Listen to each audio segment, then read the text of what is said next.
Hello, welcome back to the True Crime Lounge podcast. I do have a YouTube channel that you can go check out as well. I also have a Patreon that you can go and help support if you would like. You don't have to, but by joining Patreon, you'll receive earlier access to episodes and merch items. Speaking of merch items, you can also go check out my merch shop, and you can also check out the shirt I made for this season if you want to buy it. Um, or if you just want to buy something in general. I do have an Instagram, Facebook, and Twitter as well. Now that we got all that part out of the way, why don't we dive into today's episode of the True Crime Lounge? As you know, Season 2, we are discussing Criminals of the Wild West. And it's crazy to say, but we are over halfway through. This is episode 7, y'all. Can y'all believe that? So far we have spoken about Butch Cassidy, John Wesley Hardin, Bellstar Billy the Kid, Bill Doolin, and Sam Bass. Today we are going to speak about Etta Place. Who exactly is she? Well, she was known as the Queen of the Wild Bunch, which if you recall, we already have members like Butch Cassidy and Bill Doolin, which you can go back and check out those episodes if you want to, or if you haven't got a chance to see them yet, or if you're new here.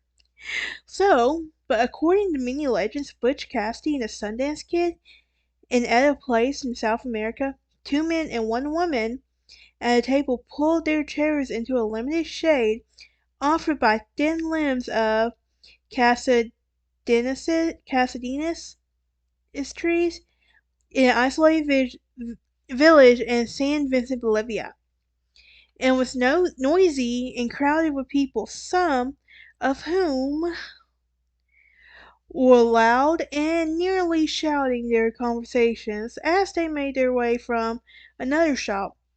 Wagons without springs, pulled by half wild horses, passed by, and the rattle of the wheel over rocks and gravels added to the commotion.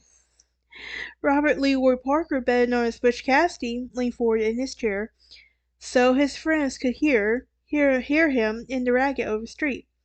Harry Alonzo, also known as the Sundance Kid, and his paramour, Etta Place. Okay, so the term paramour, I guess. So it was my second law firm I started at, and when I heard the term paramour, I was like, paramour, and someone had explained to me that was their partner. I was like, oh, well, that makes more sense because it's easier instead of assuming, hey, this is your wife or husband. I get that part, honestly. Now, back to the video. Place leaned in closely and listened. Butch was regarding the pair with the stories of the South American riches yet to be had by those willing to take him. Bolivia's plateaus were filled with silver, gold, and copper, and oil. Butch's plans was to steal as much of the income from the people who mined and drilled from the resources there as he could. However, having spent much of their lives in the States holding up trains and robbing banks, Butch and Sundance Kids were considered absconding with mining companies' payroll shipments to be a natural course of events. Butch reasoned with the law enforcement from Bolivia was lacking, and their chances of getting away with the crime great. He had been proven many times in the 6 years of being an outlaw in South America. Since going to Bolivia in 1990, the trio had robbed numerous banks and intercepted the mule train after another carrying gold and paper money.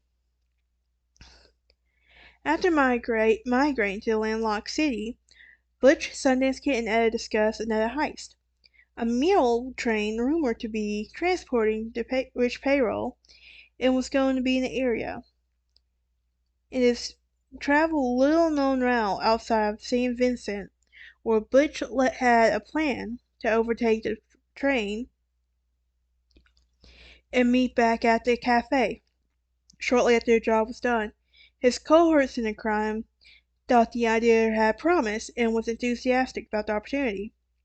After determining the Raul Bunch trio was in Argentina, the Pinkermans provided a Spanish-language wanted poster to local authorities. Place's name was rendered correctly as Ethel, not as her legendary nickname Etta on the flyer. So, 28-year-old Etta smiled happily as her two companions' conversation strayed from the execution of the job to a large amount they had stolen. As the three laughed cheerfully, reminiscing of their crime rate, several of the Bolivian army surrounded them. A gun suddenly fired and the bullet almost took off Butch's head. The two men quickly drove under the table. Sundance pulled Etta down with him. Bullets ricocheted around them as they surveyed the scene looking for a place to take over. Crouching low, Butch led his cohorts inside the tiny, vacant cafe. Sundance dared to look out an open window and he spotted the owner of the establishment talking to the police. Another series of bullets smacked the wall against District 3. The outlaws fired their own weapons indiscriminately into the collection of law enforcement officers. For more than a few days, Butch, Sundance, and Etta fought and being overtaken by the government. Various accounts about the exchange between the bandits and the police in July 7, 1908, the edition of the Washington Post in December 19, 1971, edition of the Latino of San Antonio, like newspapers, reported that the battle ended with the deaths of the outlaws in the spring of 1908. There is an updated photo of the Bolivian village of St. Vincent that shows how primitive and isolated this mountain town was when Butch Cassidy and Sundance Kid arrived in 1908. Etta was reportedly killed instantly from a bullet to her chest. The Sundance Kid critically wounded. Butch was shot several times and then allowed the Sundance Kid to be captured. He killed his dying friend to turn the gun on himself. Bolivian soldiers claimed that the Sundance was lying next to Etta. She was dressed in cowboy clothes and a gold watch from a New York jewelry store that was pinned in a smear of blood. What's the enduring mystery? Well, historians and researchers debate the fancifulness accounts of the final demise of Butch Cassidy, Sundance Kid, and Etta Place. According to the September 18, 1920 edition of the Seattle Post Intelligencer, it is likely that no one will ever know what truly became of Cassidy and the Kid, but Etta is most certainly still alive, calling her a master criminal. The report contends that she has been seen in Paris, Monte Carlo, in the fall of 1915. Files from the Pinkerton Agency described Etta as having a classic good looks approach, approximately 5'4", 5'5" in height, weighing suddenly and weighing between 110 pounds and 115, with medium built, reddish brown hair, and cold gray eyes. Her death and place of birth is still unknown, but overall consensus was that she was from Utah or New York. She was educated and an excellent horsewoman. With the exception of Pinkerton Agency files, there is little concrete information about Etta. Historians writer Edward Kirby noted that the saga of Butch Cassidy and the Wild Bunch, that she was truly the mystery woman of the Wild Bunch story. The Pinkerton Agency, as well as the article of the San Antonio Light newspaper, noted that she became acquainted with Cassidy and the Sundance Kid in 1899 while she was working for Madame Fanny Porter at the brothel in San Antonio. Michael Rudder, an author who written extensively of the life of Etta Place, speculates that she had been romantically involved with Butch, entering into a relationship with the Sundance Kid. These same sources also said that, as well as the Sundance Kid's family, report that Etta and Sundance got married in December 1900. So, what about some of the historical accounts? Well, records say that she became the outside man for the gang, which organized with her husband, and she was the one who held horses and remained on guard while they robbed and stole, so she bore the brunt of the attack by aroused citizens and was always the last in the gateway. So, they they would be called dangerous despotitos. There were dangerous despotitos associated with the gang. Men like Harvey Logan, whose alias was Kid Curry, George Flatnose Curry. Flatnose. I wonder how some of them got their nickname on some of these names. Like, I'm curious how that went. But anyway, the gang had its headquarters in Grand Encampment, Wyoming, and they rode hundreds of miles to strike for the wealth of suspecting places: Montana, Wyoming, Texas, Arizona, Nevada, and also at the hands of the Wild Bunch, and the posses of the skilled trackers and fighters that rode themselves trying to look for them. So around 1992, a local group of Livy and Vincent posed for a photo on the patio, and the girls of the house in which were Butch and Sundance were killed on November 6, 1908. So, while one of the legends has Etta's dying in her outlaws comprendes, truth is she left South America 3 years earlier. So, by mid oh,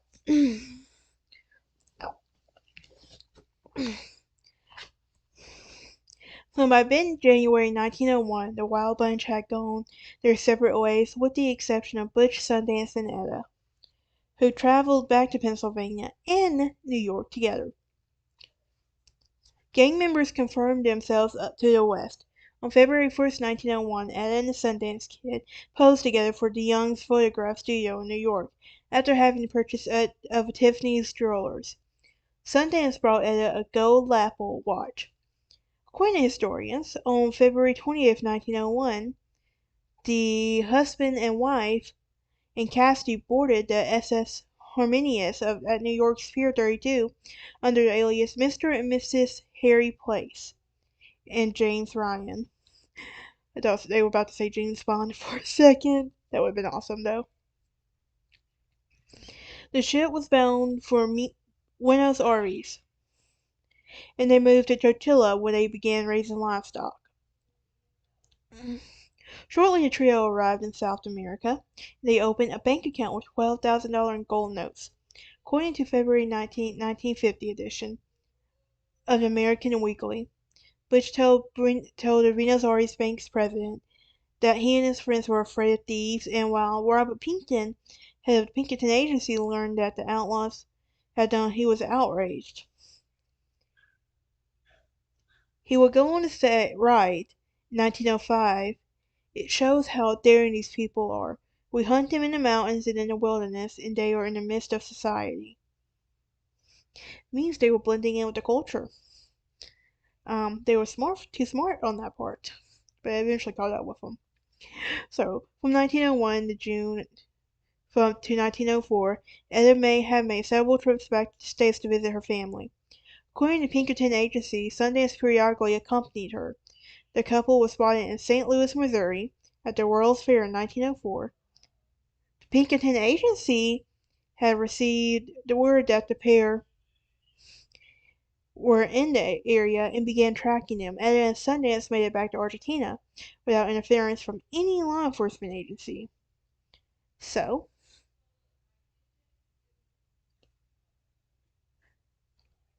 life on the ranch proved to be mundane for Butch, Etta, and Sundance, reminiscing about their adventurous drive drive the former gang members back from their old habits.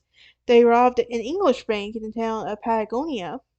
Isn't that like a clothing brand too, if I'm not mistaken? Like, I'm a thrifty girl. I buy thrift store clothes.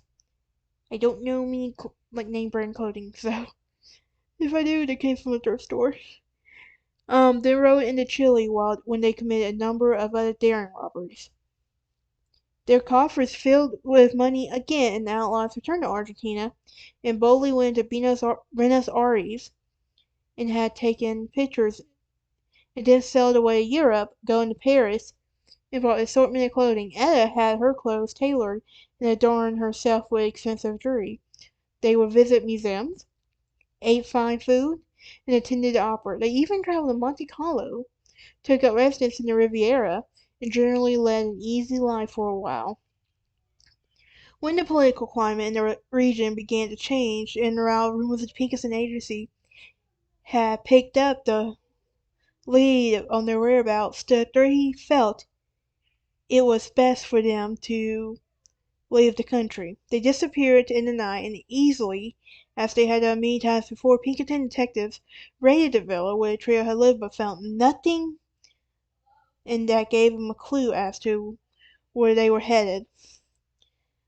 According to San Antonio Light, three outlaws with a matching description of Etta and her male cohorts were spotted at Cape Horn early 1907, and she dressed in men's clothing and where they seemed to be. No question from the witnesses who noticed the woman, and it was Etta. Law enforcement was lax in the region, and the bandits didn't get away. The original studio portrait was made by de Youngs in New York 1901. Sundance and Etta had reprinted Bliss Brothers during the clinic in Buffalo. Cassidy's sister, Lula Parker Benson, told reporters from the Los Angeles Times, April 7, 1970, that the Bolivian army did not kill her brother, Etta. He visited me 9 years after the reputed death. So, we heard from him time through the years until he died. It's my secret where he's buried. According to Lula, Etta returned to America long before Butch and Sundance followed it out with the South American police. She did not know what became of the Sundance Kid, but Lula believed Etta settled down in Denver and taught school. Interesting. Very interesting. So, authors and historian Richard Seltzer wrote in the book Hell's Half Acre that Etta could very well have traveled to Denver with her husband. Seltzer's research suggests that he might have been suffering from acute appendicitis and needed emergency surgery. Seltzer and other historians theorized that at the end of Etta's romantic life with the Sundance Kid when he escorted them to Denver hospital and left them. He rode away in order to escape the possibility of being caught by Pinkerton men, and the couple never saw one another again. Another found that formulated research by Jim Duentley indicates that Etta moved to Marion, Oregon, after the Sundance was killed in Bolivia, where she would be remarried and moved to Paraguay. So, an article came out in December 1917, the San Antonio Light reported that she died December 15, 1917. Because the news could not be confirmed, police doubted the band had indeed passed away. They believed that the story was circulated to conceal her identity, and she wanted to avoid capture. So, New York law enforcement officials would also go on to report that she was supposedly killed by an unknown assailant. So, when and where Etta lived is the remainder of her life once the key leaders in the Wild Bunch were no more will probably always be left to conjectures. Documents do show that she and Sundance dedicated one another, and that she undeniably was the queen of the Wild Bunch. Well, what do y'all think? Do y'all think that someone knows where she dies? died, or do you think she's a true legend? What do you think? I'm curious. That is it for today's episode. I will see y'all next time, and we will be talking about Harry Longabaugh. And I'll see y'all. Have a great day.